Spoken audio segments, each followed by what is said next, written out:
Hi! In this video, I will show you the easiest way in making delicious Thai-style fried rice.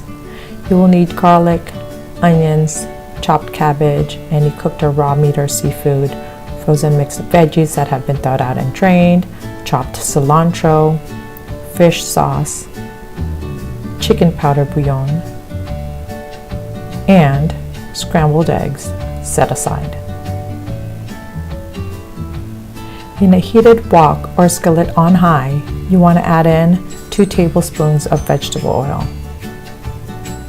Next, add in your minced garlic and then give it a stir. Add in your chopped onions. And as you've noticed, I have my onions cut in big chunks because I love the texture when I make this type of fried rice. You can definitely cut them smaller if you prefer, and then just give it a few more seconds of stir frying. Then you want to add in your cooked meat. So I've used leftover pork chops in this recipe cut into cubes. So if you're using raw meat, you want to cook your meat longer in this step. Now add in your drained defrosted mixed veggies. Give it a stir. Add in the fish sauce, and I like this brand. So I'm also going to make sure that I mix all of the flavors and blend them all together.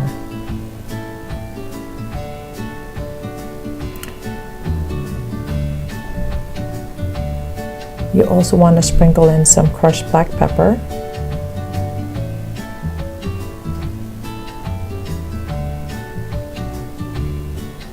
And now your cooked rice. And then also add in your chicken powder seasoning. Then you want to mix all this well, and using the back of your sauté spoon, you want to press the rice against the wok or skillet to fry it further, as well as breaking those big chunks of rice. And you want to make sure all the ingredients are mixed well together.